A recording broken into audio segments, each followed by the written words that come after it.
ప్రభు అయిన యేసుక్రీస్తు నామమున మీ అందరికీ నా యొక్క వందనములు.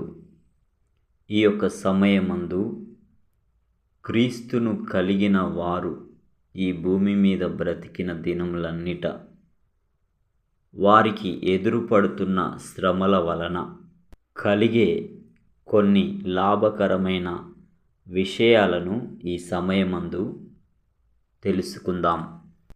శ్రమలు మనల్ని విచ్ఛిన్నం చేస్తాయి కాబట్టి మనం ప్రార్థనలో ఎక్కువగా దేవుణ్ణి వెతుకుతాము. శ్రమలు మన విశ్వాసంలోని యథార్థతను రుజువు చేస్తాయి. శ్రమలు అనుభవించే ఇతరుల పట్ల మరింత కనికరం చూపడానికి శ్రమలు మనకు సహాయం చేస్తాయి. విశ్వాసంలో పరిణతి చెందడానికి శ్రమలు మనకు ఎంతో సహాయం చేస్తాయి. దేవుని ఆజ్ఞలకు ఎక్కువ విధేయత చూపడానికి శ్రమలు మనకు సహాయం చేస్తాయి. శ్రమలు మన భవిష్యత్తు మహిమను గూర్చిన నిరీక్షణను బలపరుస్తాయి. అయితే ఇవి మంచి ప్రారంభం కావచ్చు. మనం శ్రమల గుండా వెళ్తున్నప్పుడు వీటి గురించి ఆలోచించి ఓర్పుతో సహించేలా సహాయం చేయమని దేవుణ్ణి వేడుకుందాం. ఈ ప్రయోజనాలు ఓపికగా సహించేవారికి మాత్రమే కానీ అడ్డదారులలో శ్రమలు తప్పించుకునే వారికి లేదా దేవునిపై మరియు అతని ప్రజలపై కోపంతో ఉన్నవారికి కాదు. ఒక వ్యక్తి దుఃఖాన్ని బైబిల్ పద్ధతిలో ఎదుర్కోవడానికి ప్రసిద్ధ పాస్టర్ జేసీ రైల్ చెప్పిన ప్రోత్సాహకరమైన మాటలు ఎంతో సహాయపడతాయి. మనం ఓపికతో ముందుకు సాగాలి, లేకపోతే గెలవలేం. మనం అర్థం చేసుకోలేని చాలా విషయాలు ఉండవచ్చు. మన శరీరం మరో విధంగా కోరుకోవచ్చు. కానీ మనం చివరి వరకు సహిద్దాం. అప్పుడు అన్ని విషయాలు స్పష్టపరచబడతాయి మరియు దేవుని నిర్వహణ ప్రణాళిక ఉత్తమమైనదని నిరూపించబడుతుంది.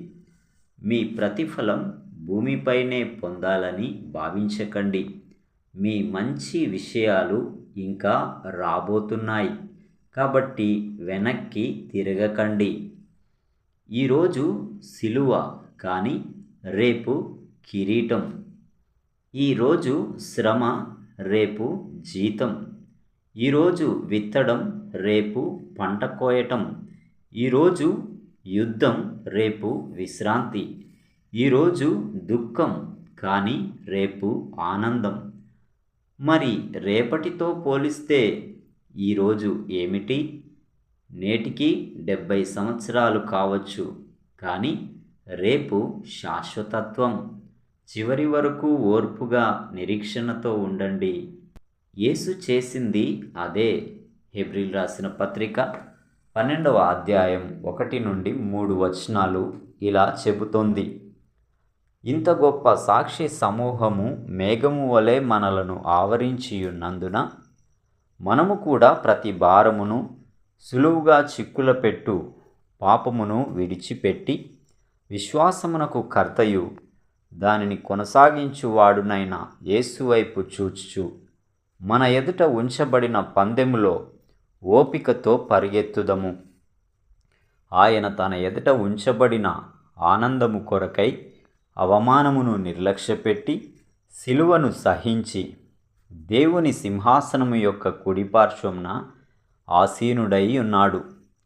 మీరు అలసట పడకయు మీ ప్రాణములు విసుకకయు ఉండునట్లు పాపాత్ములు తనకు వ్యతిరేకముగా చేసిన తిరస్కారమంతయు ఓర్చుకొనిన ఆయనను తలంచుకొనుడి.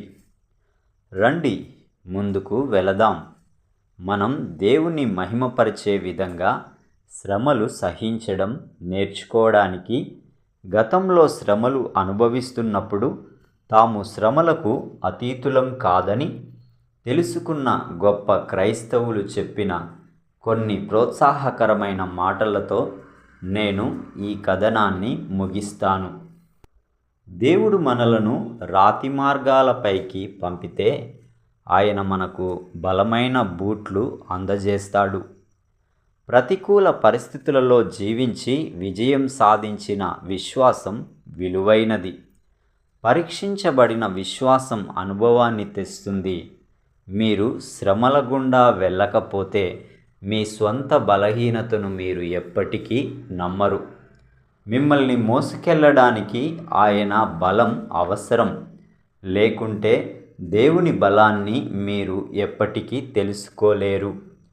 యేసును పొందేంత వరకు మీకు కావలసినదంతా యేసు మాత్రమే అని మీకు తెలియకపోవచ్చు.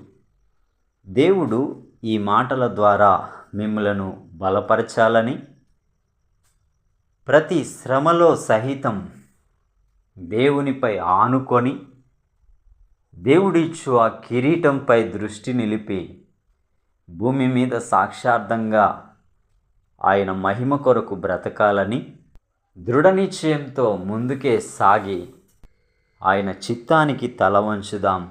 దేవుడిచ్చు మెప్పును పొందుకుందాం. దేవుడిట్టి మాటలు మన వినికిడిలో దీవించునుగాక. ఆమేన్.